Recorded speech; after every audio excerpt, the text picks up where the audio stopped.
Okay, चलिए आज हम शुरू करते हैं सीबीएसई क्लास 10th का जो फर्स्ट यूनिट है, यूनिट फर्स्ट है जिसका नाम है केमिकल रिएक्शंस एंड इक्वेशंस।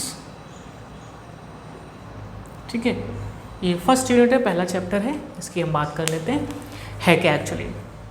ये केमिकल रिएक्शंस और केमिकल इक्वेशंस मिलते जुलते हैं दोनों ही, हम डिटेल में देख लेते हैं क्या एक्चुअली ये। अगर मैं चेंज की बात करूं, चेंज, कहीं पर कोई चेंज हो रहा है, किसी सब्सटेंस में, किसी मैटर में जो चेंज हो रहा है वो दो तरह का हो सकता है। वो क्या हो सकता है? वो फिजिकल चेंज हो सकता है और वो या फिर केमिकल चेंज हो सकता है। तो चेंजेस बेसिकली दो तरह के हो सकते हैं, किसी सब्सटेंस में फिजिकल चेंज हो सकता है और केमिकल चेंज हो सकता है। अब हम कैसे पहचानें कि भाई कौन सा फिजिकल चेंज है या कौन सा केमिकल चेंज है, राइट? तो हम कैसे पहचानें? ये पहचानने के लिए हमें ये देखना है कि जो चेंज हो रहा है, जो कोई प्रोसेस हो रहा है, इसमें कोई चेंज आ रहा है, अगर उस चेंज के दौरान ड्यूरेशन ऑफ द चेंज जो सब्सटेंस है उसके मॉलिक्यूलर फार्मूला में चेंज आ रहा है, इसका मतलब तो वो कौन है? केमिकल चेंज कहलाएगा। और अगर उसके मॉलिक्यूलर फार्मूला में कोई चेंज नहीं आ रहा है तो क्या कहेंगे? उसके लिए हम फिजिकल चेंज के नाम से जानेंगे, राइट? मैं क्लियर हुआ? तो अगर मॉलिक्यूलर फार्मूला में चेंज नहीं आ रहा है तब क्या होगा? Physical change. और अगर मॉलिक्यूलर फार्मूला में चेंज आ रहा है then it will called as chemical change. For example मैंने क्या किया, वाटर लिया, ठीक है, वाटर लिया, लिक्विड होता है वाटर, हम सब जानते हैं। अब इस वाटर को मैंने 0 डिग्री सेल्सियस टेम्परेचर पे रख दिया। अभी क्या होगा? यहाँ पर ये कन्वर्ट हो जाएगा किसमें? आइस में कन्वर्ट हो जाएगा, क्योंकि हमें पता है कि पानी जो है 0 डिग्री सेल्सियस टेम्परेचर पे क्या हो जाता है? बर्फ में कन्वर्ट हो जाता है। तो देखिए यहाँ अगर मैं आपसे पूछूं, बताइए कि यहाँ पर इसका फॉर्मूला क्या होगा, तो आप कहेंगे H2O। ठीक है, अब मैं पूछूं कि भाई इसका क्या फॉर्मूला होगा, तो आप यहाँ पर भी कहेंगे इसका भी H2O है। तो देखिए भाई एक चेंज आया, क्या चेंज आया? लिक्विड से सॉलिड में कन्वर्ट हुआ, राइट? आइस कैसा होता है? सॉलिड होता है, ठीक है। तो लिक्विड से सॉलिड में चेंज हुआ, लेकिन अगर मैं मॉलिक्यूलर फार्मूला की बात करूं तो यहाँ पर भी H2O ही है और यहाँ पर भी क्या है? H2O ही है, राइट? इसका मतलब कोई मॉलिक्यूलर फार्मूला में चेंज नहीं आया, राइट? तो हम क्या कहेंगे इसके लिए? इस प्रोसेस को कहेंगे physical change, right? Chemical change की अगर मैं बात करूँ, कोई भी चीज़, जैसे हमारे घरों में LPG गैस होती है, LPG गैस को जब हम बर्न करते हैं, LPG गैस बेसिकली क्या है? लोअर एल्केन्स का मिक्सचर होता है, इसमें इथेन, मीथेन, ब्यूटेन, प्रोपेन, इनका मिक्सचर होता है और पेंटेन भी होता है वहाँ पर।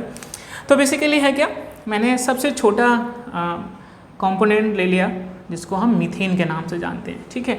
अगर मैं इसको बर्न करता हूँ, देखिए ध्यान रखना, याद रखना कि कोई भी चीज़ अगर जलती है तो वो in the presence of oxygen ही जलती है, in the absence of oxygen कोई भी चीज़ बर्न नहीं हो सकती। तो यहाँ पर क्या, मैंने इसको ऑक्सीजन के साथ रखा तो क्या होने वाला है? अच्छा, एक चीज़ और यहाँ पर मैं एक ट्रिक टाइप का बता देता हूँ कि जब भी कभी ये क्या कहलाते हैं? हाइड्रोकार्बन कहलाते हैं। ये हाइड्रोकार्बन को जब भी हम ऑक्सीजन के साथ रिएक्ट कराते हैं तो जितने कार्बन होते हैं उतने तो CO2 बनते हैं और जितने हाइड्रोजन होते हैं उससे आधे वाटर मॉलिक्यूल का फॉर्मेशन होता है, राइट? तो देखिए अगर मैं यहाँ बात करूँ तो मैंने क्या कहा था कि जितने कार्बन उतने CO2, यानी क्या बन जाएगा? CO2 बन जाएगा, ठीक है। और ये क्या किस में कन्वर्ट हो जाएगा? ये जाकर H2O में। कितने हैं? 4 हाइड्रोजन है तो कितने बनेंगे? 4 के आधे कितने होते हैं? 2 H2O। तो क्या बना? देखिए यहाँ मैंने मीथेन लिया था, ठीक है, मीथेन लिया था और कौन लिया था? ऑक्सीजन लिया था, ठीक है। जब इन्होंने आपस में रिएक्ट किया तो कौन बना? कार्बन डाइऑक्साइड बना, ठीक है, कार्बन डाइऑक्साइड बना और कौन बना? वाटर बना। तो देखिए भाई आपको दूर से दिख रहा होगा कि यहाँ पर हमने लिया मीथेन और ऑक्सीजन, बना कौन है मेरे पास? कार्बन डाइऑक्साइड और वाटर बना। तो देखो यहाँ मॉलिक्यूलर फॉर्मूला कुछ और है और यहाँ मॉलिक्यूलर फॉर्मूला कुछ और है। इसका मतलब इस पूरे प्रोसेस के ड्यूरेशन में मॉलिक्यूलर फॉर्मूला में चेंज आ रहा है, इसलिए इसको क्या कहेंगे हम, केमिकल चेंज कहेंगे। इस रिएक्शन को अगर बैलेंस करो तो आगे 2 लिख देंगे तो बैलेंस हो जाएगी रिएक्शन। तो बेसिकली क्या है, तो हमें कंफर्म हो गया कि फिजिकल चेंज कौन से होते हैं और केमिकल चेंज कौन से होते हैं। हम कैसे आइडेंटिफाई कर सकते हैं कि अगर मॉलिक्यूलर फॉर्मूला में चेंज हो रहा है तब वो केमिकल चेंज, और अगर मॉलिक्यूलर फॉर्मूला में चेंज नहीं हो रहा है, फिजिकल स्टेट में चेंज हो रहा है, तो वो क्या कहलाएगा, आपका फिजिकल चेंज के नाम से उसे जाना जाता है। एक चीज़ और, फिजिकल चेंज जो है वो रिवर्सिबल होते हैं। कैसे होते हैं, रिवर्सिबल, यानी हमने लिक्विड से क्या बना लिया, बर्फ बना लिया, आइस बना लिया। अब आइस को हम फर्दर लिक्विड में कन्वर्ट कर सकते हैं। ये सब जानते हैं कि हम बर्फ़ को रख देंगे तो मेल्ट होकर वो लिक्विड वाटर में कन्वर्ट हो जाता है, राइट। बट यहाँ अगर मैं बात करूँ, यहाँ से ये जो केमिकल चेंज होते हैं वो जनरली रिवर्सिबल नहीं होते हैं, इरिवर्सिबल होते हैं। रिवर्सिबल प्रोसेस वे होते हैं जो दोनों तरफ जा सकते हैं, यानी फॉरवर्ड डायरेक्शन में भी और बैकवर्ड डायरेक्शन में भी, और इरिवर्सिबल वे होते हैं जो सिर्फ और सिर्फ फॉरवर्ड डायरेक्शन में जाते हैं, बैकवर्ड डायरेक्शन में नहीं जाते हैं। कहने का मतलब मीथेन और ऑक्सीजन मिलकर CO2 और वाटर तो बना सकते हैं, लेकिन फर्दर ये दोनों मिलकर इसका फॉर्मेशन नहीं कर सकते, राइट। तो ये हमारे पास फिजिकल चेंज और केमिकल चेंज में कन्वर्जन या चेंज हमें समझ में आया। अभी हम बात कर लेते हैं केमिकल रिएक्शन की, राइट। अब है क्या एक्चुअली केमिकल रिएक्शन, तो मैंने आपको केमिकल चेंज बताया। तो केमिकल चेंज में एक मैंने रिएक्शन लिखी थी। एक्चुअली होता क्या है, कोई भी रिएक्शन, अगर मैं यहाँ पर लिखूँ केमिकल रिएक्शन, केमिकल रिएक्शन, अब है क्या एक्चुअली, केमिकल रिएक्शन में 2 मेन पार्ट होते हैं। क्या होते हैं, उसके रिएक्टेंट्स होते हैं। क्या होते हैं, रिएक्टेंट्स होते हैं, और कौन होता है, प्रोडक्ट होता है, ठीक है, प्रोडक्ट्स होते हैं, राइट। एक भी हो सकता है, एक से ज़्यादा भी प्रोडक्ट हो सकता है, ऐसे रिएक्टेंट एक भी हो सकता है, एक से ज़्यादा भी हो सकता है, राइट। तो रिएक्टेंट और प्रोडक्ट ये 2 मेन पार्ट होते हैं किसी भी केमिकल रिएक्शन के। अब है क्या, रिएक्टेंट्स क्या है, पहले हम इसकी बात कर लेते हैं। रिएक्टेंट्स बेसिकली ऐसे सब्सटेंस होते हैं, ऐसे पार्टिकल्स होते हैं जो आपस में रिएक्ट करते हैं, और प्रोडक्ट वो होते हैं जो रिएक्टेंट्स आपस में रिएक्ट करके एक नया सब्सटेंस का फॉर्मेशन करते हैं, तो वो क्या कहलाता है, प्रोडक्ट कहलाता है। बेसिकली है क्या, जो रिएक्टेंट्स हैं, रिएक्टेंट्स ही किस में कन्वर्ट होते हैं, प्रोडक्ट में कन्वर्ट होते हैं, ठीक है। रिएक्टेंट्स किस में जाते हैं, प्रोडक्ट या प्रोडक्ट्स में कन्वर्ट होते हैं। तो बेसिकली यही क्या है, एक केमिकल रिएक्शन हम इसको कंसीडर कर सकते हैं। किसी भी केमिकल रिएक्शन में होता क्या है, each and every chemical reaction में रिएक्टेंट्स के बॉन्ड ब्रेक होते हैं और प्रोडक्ट के न्यू बॉन्ड का फॉर्मेशन होता है।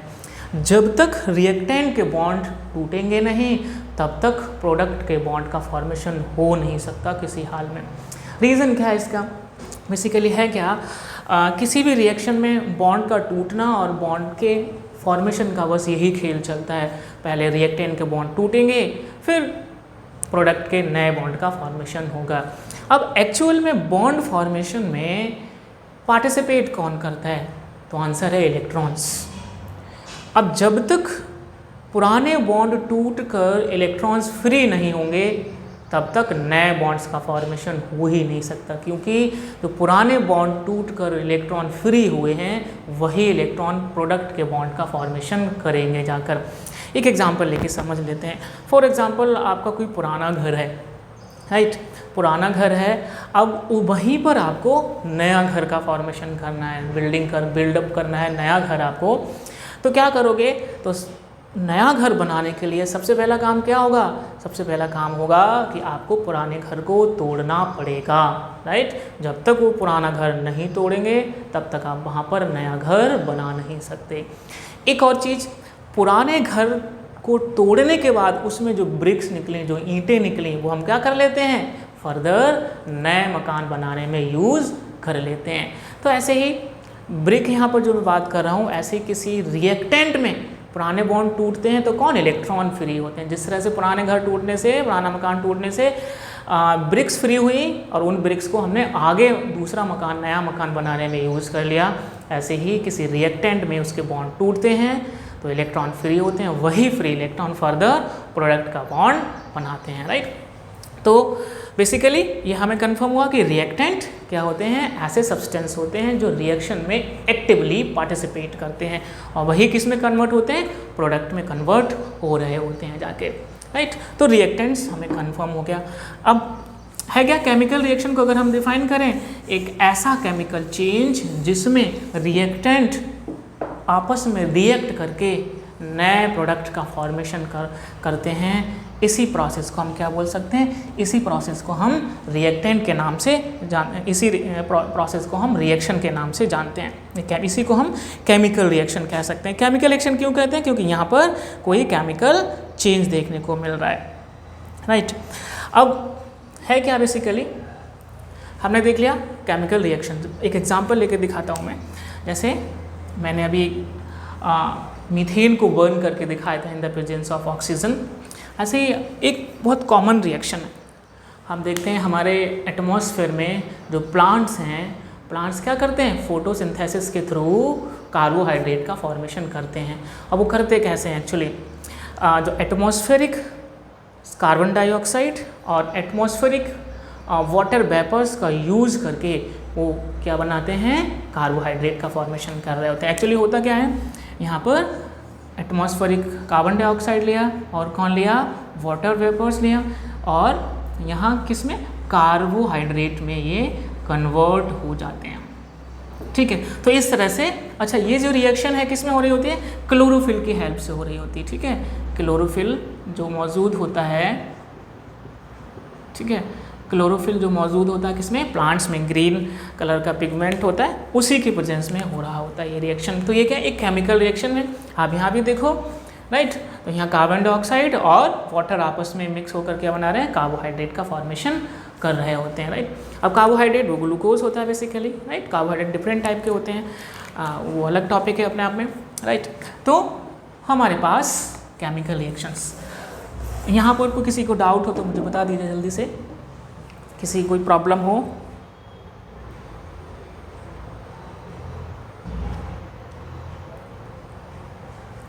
ठीक है, ओके। अब है क्या, एक्चुअली रिएक्टेंट जैसे मैंने कहा कि भाई ऐसे सब्सटेंस होते हैं जो किसी रिएक्शन में एक्टिवली पार्टिसिपेट करते हैं, उन्हीं के पार्टिसिपेशन से क्या बनता है, प्रोडक्ट बनता है।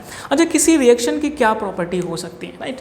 किसी रिएक्शन में क्या हो सकता है, वहाँ गैस निकल सकती है, ठीक है, इवॉल्विंग ऑफ गैस निकल सकती है, ठीक है। फॉर्मेशन ऑफ प्रेसिपिटेट हो सकता है, फॉर्मेशन ऑफ प्रेसिपिटेट, ठीक है। प्रेसिपिटेट क्या हो सकता है, क्या होता है बेसिकली, जैसे हमने देखा होगा कई बार हम कुछ कर रहे होते हैं, ठीक है, घर में कुछ चीज़ें मिक्स कर रहे होते हैं, तो क्या होता है, कुछ सब्सटेंस नीचे जाकर बैठ जाते हैं। फॉर एग्जांपल, जैसे आपने पानी को गर्म किया, पानी को उबालते हैं, तो पानी जब ठंडा हो जाता है उसके नीचे कुछ सब्सटेंस आपको बैठा हुआ मिलता है, नीचे सस्पेंडेड पार्टिकल्स मिलते हैं। एक्चुअली वो क्या है, वही प्रेसिपिटेट कहलाता है। तो ऐसी किसी भी रिएक्शन में ये प्रेसिपिटेट बन सकता है। एक और क्या प्रॉपर्टी हो सकती है रिएक्शन की, चेंज इन टेम्परेचर आ सकता है, ठीक है। चेंज इन टेम्परेचर, वो रिएक्शन का जो टेम्परेचर है वो कम हो सकता है या फिर ज़्यादा हो सकता है, वो डिपेंड करता है रिएक्शन एक्सोथर्मिक है या फिर एंडोथर्मिक है। चेंज इन टेम्परेचर हमें देखने को मिल सकता है, राइट, किसी रिएक्शन में हमें और क्या देखने को मिल सकता है, चेंज इन कलर देखने को मिल सकता है, राइट, चेंज इन कलर देखने को मिल सकता है। फॉर एग्जांपल मैं आपको बताऊं, फिनोल्फ्थलीन एक इंडिकेटर होता है, पीएच इंडिकेटर बेसिकली होता है। फिनोल्फ्थलीन का क्या काम होता है, एसिडिक मीडियम में वो कलरलेस होता है। फिनोल्फ्थलीन एसिडिक मीडियम में कलरलेस होता है, लेकिन जैसे ही उसको बेसिक मीडियम में रखा जाता है या बेसिक मीडियम में कुछ ड्रॉप ऑफ फिनोल्फ्थलीन डाले जाते हैं, तो वो बेहतरीन अच्छा सा पिंक कलर जनरेट करता है। तो इस तरह से हमें किसी भी रिएक्शन में कलर चेंज भी देखने को मिल सकता है, राइट। तो इस तरह से किसी भी रिएक्शन में हमें कुछ प्रॉपर्टी देखने को मिल सकते हैं। फिजिकल स्टेट चेंज हो सकती है, ठीक है, फिजिकल स्टेट चेंज देखने को मिल सकती है हमें। फिजिकल स्टेट से मतलब है सॉलिड, लिक्विड या गैस में कन्वर्ट हो सकता है, सॉलिड लिक्विड में कन्वर्ट हो सकता है, गैस सॉलिड में हो सकती है या लिक्विड में हो सकती है, राइट। ये हम सबको पता है, पीछे क्लासों में आप पढ़ चुके होंगे। किसी भी गैस को हम किसी भी स्टेट ऑफ मैटर को हम दूसरे स्टेट ऑफ मैटर में आसानी से कन्वर्ट कर सकते हैं, ठीक है।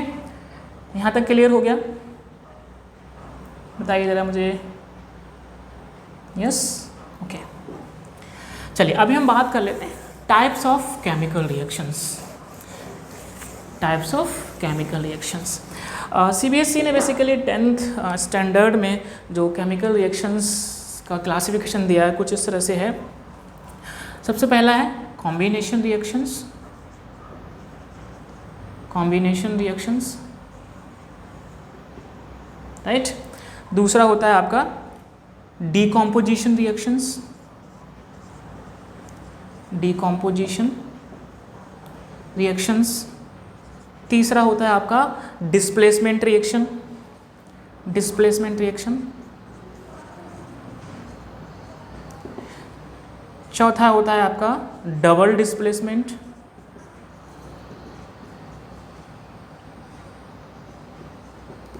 रिएक्शंस। और पांचवा होता है आपका ऑक्सीडेशन एंड रिडक्शन रिएक्शंस, ठीक है। Oxidation and reduction.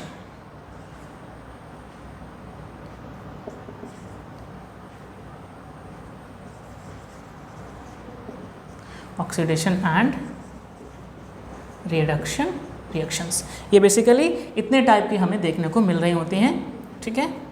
Reactions, combination reactions, decomposition reactions, displacement reactions, double displacement reactions और ऑक्सीडेशन और रिडक्शन रिएक्शंस, राइट।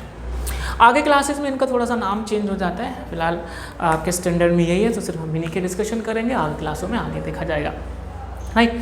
तो एक छोटा सा ओवरव्यू देता हूँ मैं, हालांकि हमें डिटेल में भी पढ़ना है, इसको पढ़ेंगे।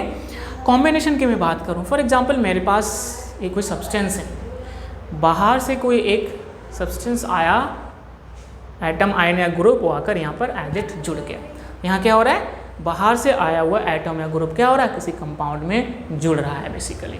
This is called combination reaction, right. Decomposition की बात करूँ, डीकॉम्पोजिशन और कॉम्बिनेशन क्या है, दोनों एक दूसरे के अपोजिट रिएक्शंस होते हैं। इनमें क्या होता है कि ये फॉर एग्जांपल ये क्या है, एक कंपाउंड है, इसके दो अलग अलग एटम या ग्रुप है। यहाँ क्या हुआ, एक एटम या ग्रुप दूसरे एटम या ग्रुप से क्या हो गया, सेपरेट हो गया, अलग हुआ, यानी जो कंपाउंड है वो डीकम्पोज होकर एक या एक से ज़्यादा नया कंपाउंड का फॉर्मेशन कर रहा होता है, राइट। तो ये कहलाती है हमारी डीकम्पोजिशन रिएक्शन। डिस्प्लेसमेंट रिएक्शंस क्या होती है बेसिकली, अब यहाँ देखिए क्या हो रहा है, यहाँ से कोई आया, इसने क्या किया, इसको हटाया और खुद आकर जुड़ गया, ठीक है। ऐसी रिएक्शंस होती हैं जहाँ पर बाहर से आया हुआ एटम या ग्रुप पहले से मौजूद एटम या ग्रुप को डिस्प्लेस कर देता है, यानी उसको हटाकर खुद वहाँ पर जुड़ जाता है। ऐसी रिएक्शंस को हम क्या बोलते हैं, डिस्प्लेसमेंट रिएक्शंस कहते हैं। डबल डिस्प्लेसमेंट रिएक्शन क्या होते हैं, यहाँ पर थोड़ा सा कन्फ्यूजन होता है आप लोगों में कि डिस्प्लेसमेंट और डबल डिस्प्लेसमेंट में क्या डिफरेंस होता है।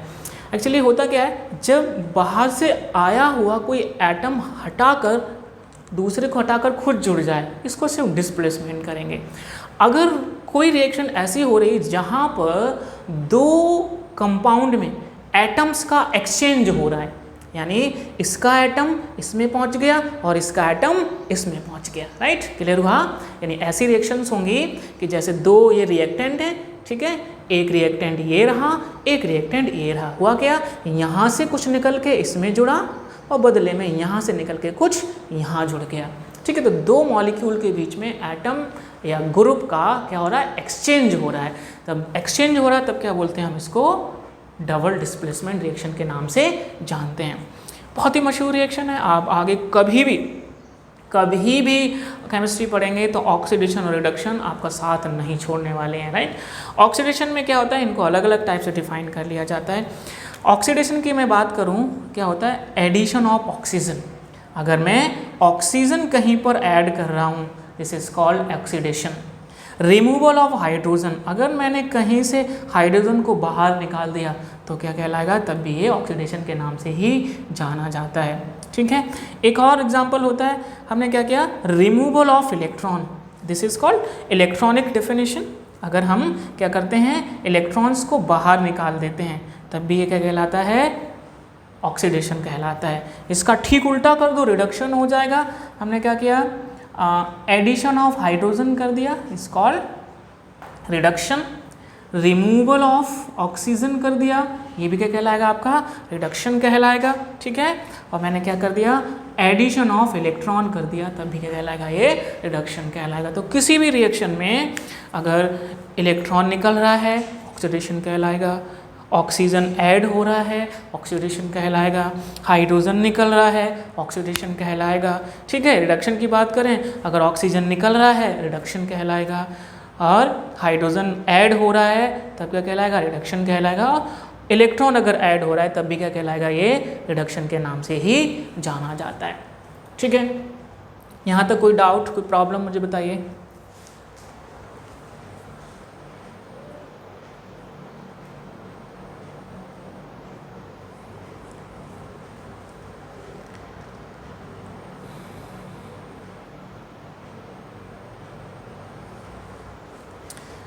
ये विजिबल नहीं हो रहा है, मुझे लग रहा है आप लोगों को। मैं यहाँ ऊपर लिख देता हूँ फिर से, ठीक है।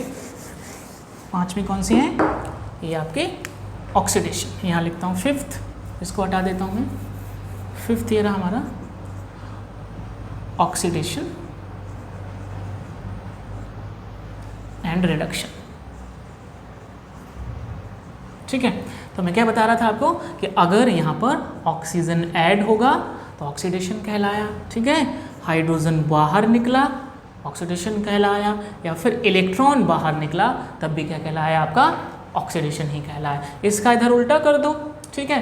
क्या होगा, ऑक्सीजन बाहर निकलेगा, removal of oxygen is called reduction, ठीक है। इसका उल्टा क्या हो जाएगा, addition of hydrogen is called reduction, और इसका उल्टा क्या हो जाएगा, addition of electron is called reduction, ठीक है। तो ये हमारा ऑक्सीडेशन और रिडक्शन कहलाता है, ठीक है। अभी कोई प्रॉब्लम, कोई डाउट, कोई दिक्कत मुझे बता दो जल्दी से।